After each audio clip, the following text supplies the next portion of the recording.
ngibingelele mama Apostoli bephakathi kwethu, ngibingelele bakufundisi uSithole, abefundisi bonke, abomama befundisi Sunday School nabasha ngesivume sithi uJesu Kristu uyinkosi.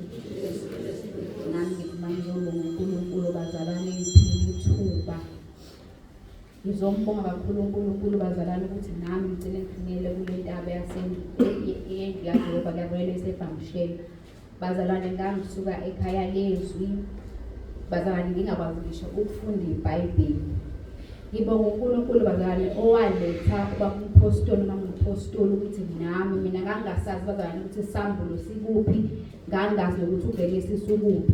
Kodwa ubaba wayethi mayefundisa ekhaya lezwi ebesethi umuntu nomuntu akathatha iBhayibheli lakhe alibeke phambi kwakhe. Ngaleso sikhathi ke nami ngalithatha ngalithuntuta ngalifunda njalo baba mayengenisa izinkonzo zasekhaya lezwi nomama azingenisa lezi zakhe zangolesine, ngithatha iBhayibheli ngifunde nokuba sengiyakwazi ukuncane ukuthi ngiyakwazi ukuthi ugelesiso sekuqaleni nesambulo sisekugcineni. Ngizombonga uNkulunkulu bazalwane, ngizombonga kakhulu, ngibonga nangenkonzo yokuvuma izono bazalwane. Mina ngangazi ukuthi uNkulunkulu akangiphenduli ngobani ngoba ngangikhuleka ngangikhonza la ngangikhonza khona futhi ngangikhuleka bazalwane kodwa ngingaphenduli. Kodwa ngibonga ikhaya lezwi group elasenza ukuthi uma ufuna umuntu akuzwe uNkulunkulu umufuna akuzwe ukhuleka uzovuma izono zakho umese ngoNkulunkulu usezwini lakhe kulaphana kuIsaya. Isandla sakhe asifikezi ukusindisa nendlebe yakhe ayenzeni ngoba ingayezwi umkhuleko wethu. Kodwa ububi bethu busahlukanise naye nezono zethu izono ezithumbu soba bangasizwe. Ngabhukha ke bazalwane okokuqala ngakhuluma nobaba. Ngithe mangibona nje mangabe nani inkonzo yomkhosi, inkonzo yezikudla. Uma ngabe ukuthi sengiyakhona ukuthi ngiyakhuleka, ngiyakhona futhi ukungena ey'nkundleni zomkhosi, uNkulunkulu bese ngiphendula bazalwane. Kangangokuba uNkulunkulu thina njengoba sigqoka nje sigqokiswa uNkulunkulu bazalwane nasingena esitolo.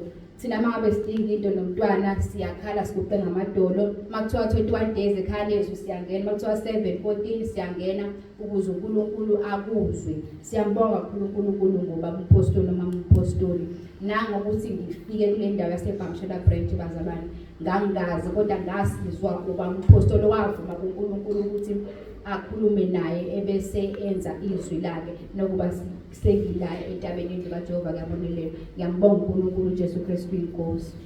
Sicela usho uzisho abakwazi ku YouTube. Inkosi ngiyaxolisa baba. Igama lami kuzinto abakazonke uJesu Kristu inkosi.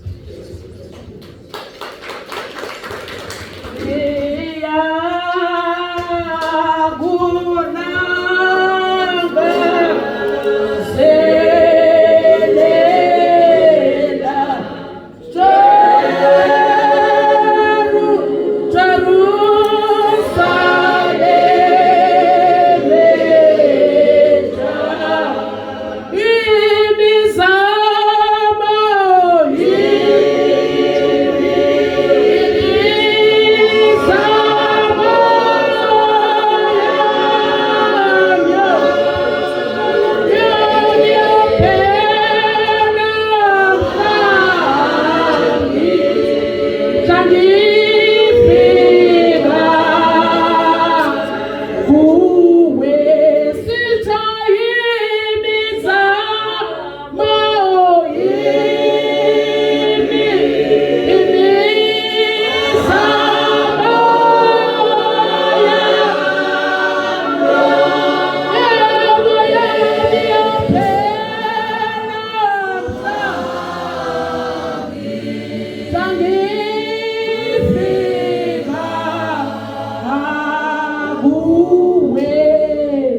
uJesu Kristu uyinkosi. uJesu Kristu uJesu Kristu uyinkosi. uJesu Kristu uJesu Kristu uyinkosi. Amen. uJesu Kristu inkosi. Mazibonge igama likaJesu.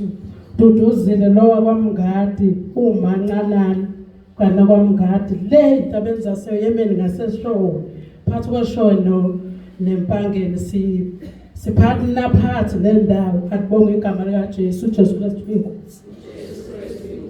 Jesu Kristu inkosi. uJesu Kristu inkosi. Hayi bazalwane ngesikhathi imenyezelwa lenkonzo yala eBhamshela ngalangazelela njengoba ngisho ukuthi ngiyakulangazelela Nkosi Jesu njengenkosi nomsindisi empilweni yami ngiyafisa ukukhula ngokukamoya alibonge igama likaJesu ngayilangazelela ngathi umpostoli eyimemezela silalele inkonzo ba njalo ekhaya silalele inkonzo ngosine Nkosana ngazi ngathini ngazi uNkulunkulu ngambonga ngithini egameni likaJesu. Haleluya. Ngiyahluleka ngiyayibona ukuthi ngiyahluleka kodwa ngokusizwa inkosi kuzoba right. Alibonge igama likaJesu. Noma singaphelele somndeni wakwamngadi bazalwane niyazi-ke abazalwane masise Richards Bay sesiphelele sibe u6 siyi-big 6 nje asikakakhulu endaweni yaseYemen. Alibonge igama likaJesu. Kodwa ngokusizwa inkosi ngathi Nkosi Jesu uthe wena igolide nesiliva kungokwakho wathi asicele kuwe konke. Uyasibona Nkosi Jesu ukuthi somndeni onjani kwamngadi kodwa ngokusizwa uwe kwenza seBhamshela ngiyafisa ukuthi ngibeke sibe khona. Alibonge igama likaJesu. Ngayithola lo mali engiyithola ngathi hey ndodakazi ngizohamba nawe wena vele ngoba sebekujwayele unosisi bakhe eBhamshela naseThongathi wena uzohamba ubuza ukuthi sokwehlaphi. Just imagine bazalwane sihamba indlela singayazi sihamba sehla kodwa ngokusizwa inkosi ngoba sathi ukuthatha umkhosi emva ukuthi sibuye enkonzweni yaseRichards Bay sathatha umkhosi senze i-dry umkhosi we-dry sangaphuza lutho sangadla lutho sathi sawuthatha umkhosi. Alibonge igama likaJesu.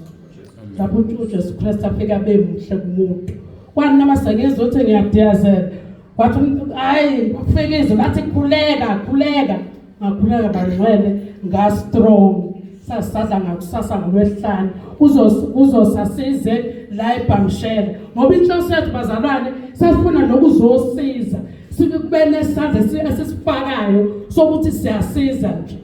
Haleluya.